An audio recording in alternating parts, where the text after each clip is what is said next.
నమస్కారం అండి. ఆ రోజులు ఈ రోజులు.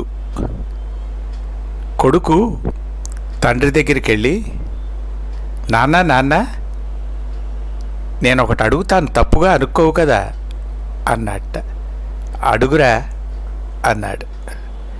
Cell phone, TV, computer, internet, AC, washing machine, gas connection, mixie, wifi ఇవన్నీ లేకుండా ఆ రోజుల్లో మీరు ఎలా బ్రతికేరు నాకు అర్థం కావట్లేదు, అందుకు అడుగుతున్నాను అన్నాడు. అనగానే తండ్రి జవాబు చెప్పేట, మర్యాద, సిగ్గు, బిడియం, నిజం చెప్పడం, మంచి గుణం, పెద్దవాళ్ళ మీద ఉన్న భక్తి, పెద్దవాళ్ళ దగ్గర ఎలా నడుచుకోవాలో అలా నడుచుకోవడం, స్ట్రెయిట్ ఫార్వర్డ్నెస్, దైవభక్తి, ధర్మం, ఒక చాస్టిటీ, ఇంకా ఎన్నో రకాలు అవన్నీ మాకు ఆ రోజుల్లో ఉండేవి. కానీ మీరు అవన్నీ లేకుండా బతుకుతున్నారు కదా, అలాగే మేము అప్పుడు బతికాం. ఒకటి తెలుసుకోరా, 1940 నుంచి 90 వరకు బతికిన మేమందరం నిజంగా దేవుడి వరంరా. మేము ఎంతో పెట్టి పుట్టాం, లేకపోతే ఇంత ఆనందంగా ఉండలేం. ఆ రోజులు మాకెంత బాగుండేవో తెలుసునా? మేము సైకిళ్ళలో వెళ్ళాం కానీ హెల్మెట్ వేసుకోలేదు. స్కూల్ అయిపోయిన తర్వాత చక్కగా మేము ఫ్రెండ్స్ ఆడుకునేవాళ్ళం. పొద్దుపోయాకే ఇంటికి వచ్చేవాళ్ళం. మేము టీవీ ముందు కూర్చోలేదు. మేము బతికున్న ఫ్రెండ్స్తోనే ఆడుకున్నాం, ఇంటర్నెట్లో కాదు. దాహం వేస్తే అక్కడ కుళాయిలు ఉండేవి, చక్కగా అందరూ వంగి నీళ్లు తాగేవాళ్ళం చేత్తో.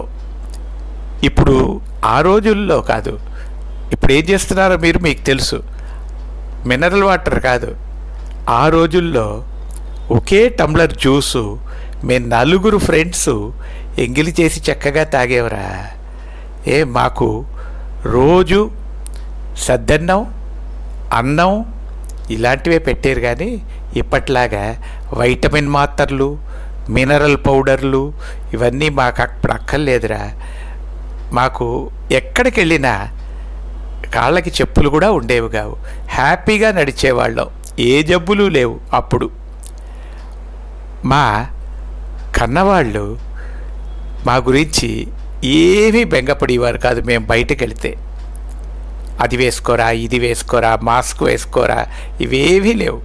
తర్వాత మమ్మల్ని కన్నవాళ్ళు డబ్బు గల వాళ్ళు కాదు, కానీ వాళ్ళకి ఉన్న ఒక అభిమానం ఇప్పుడు ఎవ్వరికీ లేదురా.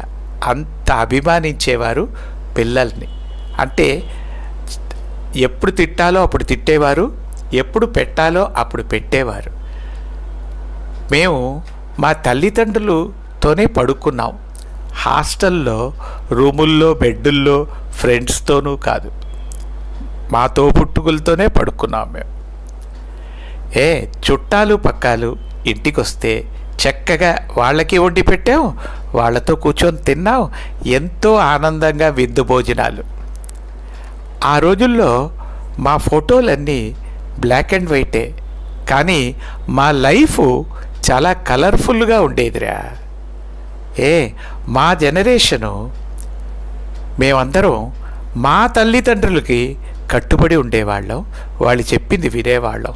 అందుకే మేము బాగుపడ్డాం. అప్పుడు పెద్దవాళ్ళు కూడా పిల్లలు చెప్తే కొంచెం వినేవారు. అంటే ఏమంటే వాళ్ళు చదువుకోలేదు కనుక, మేము చదువుకున్న జనరేషన్ కనుక మేము చెప్పింది కొంచెం అర్థం చేసుకునేవారు. నలుగురిని అడిగి మా భవిష్యత్తుకి ఏది మంచిదో అది చూసుకునేవారు. నిజంగా చెప్పాలంటే మేమంతా చాలా లిమిటెడ్ ఎడిషన్ మనుషులవి. అందుకే మమ్మల్ని కొంచెం జాగ్రత్తగా చూసుకోండి బాబు. మా జనరేషన్ని మాతో మిమ్మల్ని మాకు ఏమీ పెట్టకపోతే పర్వాలేదు, కానీ కొంచెం అభిమానించండి, మాతో కొంచెం మాట్లాడండి, మాతో కొంచెం టైం గడిపిందికి అట్లీస్ట్ నేర్చుకోండి. ఎప్పుడు మీ కంప్యూటర్లో ఏడవకండి. మేము ఉండేది ఎక్కువ రోజులు లేదు, కానీ మాతో మీరు టైం గడపడం మట్టుకు దయచేసి చెయ్యాలి. లేకపోతే తర్వాత చాలా బాధపడతారు. మీ పిల్లలు ఎలాగో మీతో టైం గడపరు, అది తెలిసిందే, వాళ్ళు వెళ్ళిపోతారు. సో దయచేసి మమ్మల్ని ఈ ఓల్డేజ్ హోములు, లగ్జరీ హోములు, సీనియర్ సిటిజన్ హోములు అలాంటి వాటికి మమ్మల్ని వెళ్ళిపోనివ్వకండి, తరలించకండి.